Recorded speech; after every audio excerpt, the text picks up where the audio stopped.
அனைவருக்கும் வணக்கம். சாந்திமா சேனல்லேருந்து பேசுகிறேன். இன்றைக்கி உங்களுக்கெல்லாம் பிடிச்சமான ஒரு உணவு பற்றி பார்க்க போகிறோம்.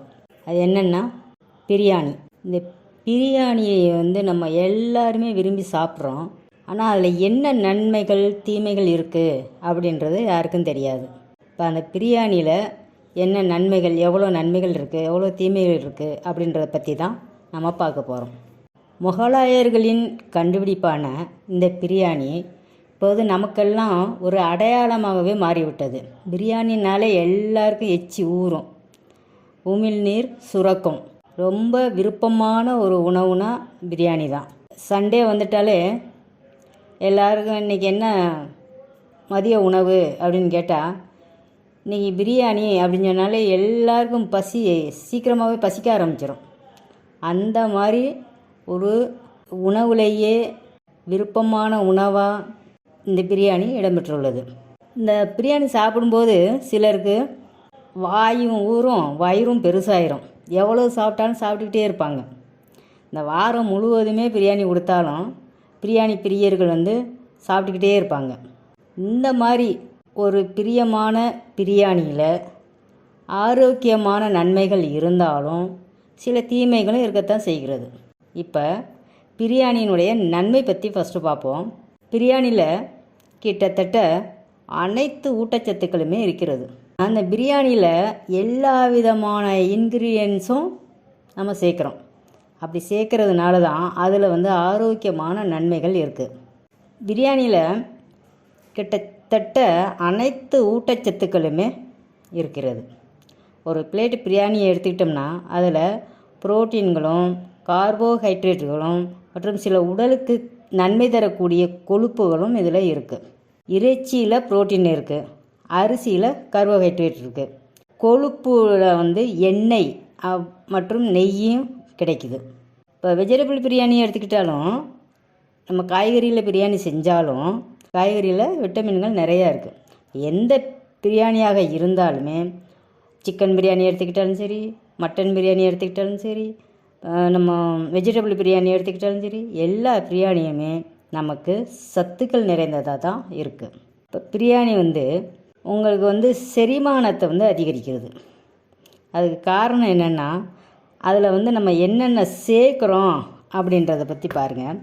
பிரியாணி செய்யும்போது சோம்பு, சீரகம், பட்டை, கிராம்பு, ஏலக்காய், பிரிஞ்சி இலை, இஞ்சி, பூண்டு, அன்னாசிப்பூ, ஜாதிபத்திரி, வெங்காயம், நெய், புதினா, கொத்தமல்லி இத்தனை பொருட்கள் சேர்த்தோம். அதுக்கு பின்னாடி அந்த பிரியாணிக்கு சைடிஷாக நம்ம என்ன சேர்க்குறோன்னா தயிர் பச்சடி சேர்க்குறோம். இப்படி இன்க்ரீடியன்ட்ஸ் எல்லாமே நம்ம சேர்க்கறதுனால தான் நம்மளுக்கு செரிமானம் செயல்பாட்டை அது விரைவாக்குது.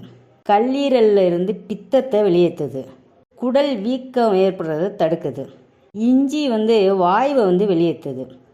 இப்போ ஒரு சிலருக்கு குமட்டல் ஏதாவது ஏற்படுவதாக இருந்தாலும் அதையெல்லாம் தடுக்குது. இப்போ பிரியாணி சாப்பிட்றதுனால இந்த பிரச்சனைகள்லாம் சரியாகுது. விட்டமின் பி3 அதில் அடங்கியிருக்கு. இப்போ சிக்கன் பிரியாணியாக இருந்தால் அதில் விட்டமின் பி3 அதிகமாக இருக்குது. மேலும் இதில் நியாசின் என்னும் பொருள் இருக்குது. இது உடலுக்கு போதுமான ஆற்றலை தரக்கூடியது.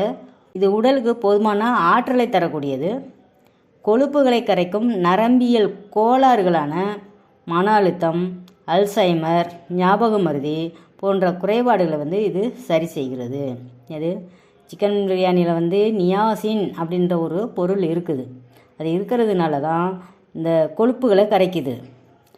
இந்த கொழுப்பு அதிகமாக இருந்தால் என்னாகும்? நரம்பியல் பிரச்சனை வரும்.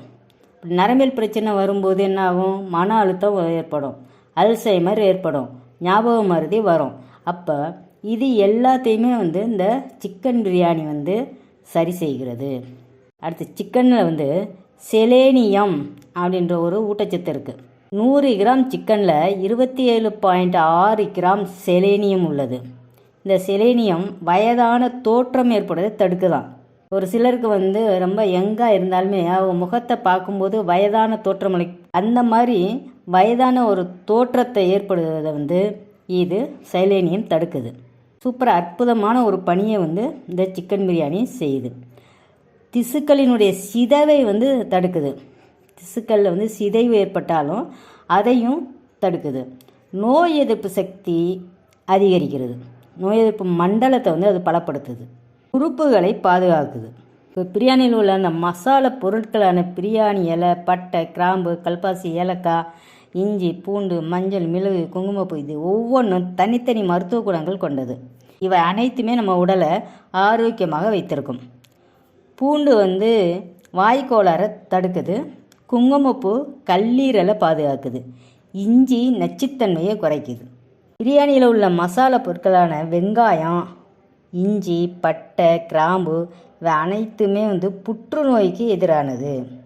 இப்போ இவற்றில் உள்ள magnesium, vitamin B6, allicin sulphuric மூலக்கூறுகள் போன்றவை வந்து புற்றுநோய் செல்களை வந்து அழிக்கக்கூடியவை.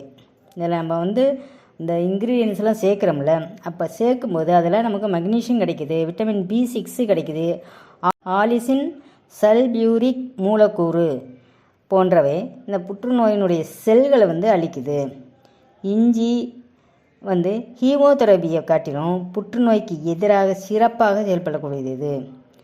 இஞ்சி வந்து ஹீமோதெரபியை காட்டிலும் கூட புற்றுநோய்க்கு எதிராக சிறப்பாக செயல்படக்கூடியது. இந்த மாதிரி நிறைய நன்மைகளை தரக்கூடியது பிரியாணி.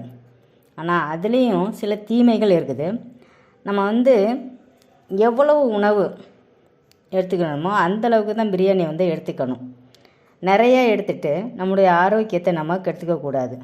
தினமும் பிரியாணியும் சாப்பிடக்கூடாது. வாரத்தில் 2 முறை வந்து சாப்பிட்றது நல்லது. அளவோடு தான் சாப்பிடணும். நல்ல கொழுப்பை போல் தீய கொழுப்பும் இந்த பிரியாணியில் இருக்குது. பிரியாணி சாப்பிட்டதும் மூலிகை தேநீர் இல்லை எலுமிச்சை தேநீர் குடிக்கிறது ரொம்ப நல்லது. முடிந்தளவு பிரியாணியை வந்து வீட்டிலையே சமைச்சு சாப்பிட பாருங்கள். ஏன்னா தரமற்ற ஒரு ஹோட்டலில் போய் பிரியாணியை வாங்கிட்டு வந்து சாப்பிட்டிங்கன்னா அது நம்மளுடைய ஆரோக்கியத்தை பதம் பார்த்து விடும். கூடுதல் சுவைக்காக வெளியில் சாப்பிடுவதாக இருந்தாலும் கூட ஒரு தரமான ஹோட்டலில் போய் சாப்பிடுங்க. பிரியாணியை நல்லாவே சாப்பிடுங்க. அதே நேரத்தில் அதுக்கு கொஞ்சம் வரைமுறையும் வச்சுக்கோங்க. நன்றி. இந்த சேனல் பிடிச்சிருந்தா ஷேர் பண்ணுங்கள், லைக் பண்ணுங்கள், கமெண்ட் பண்ணுங்கள், அருகில் உள்ள பெல் பட்டனை ப்ரெஸ் பண்ணுங்கள், சப்ஸ்கிரைப் பண்ணுங்கள். சப்ஸ்கிரைப் பண்ண மறக்காதீங்க. நன்றி.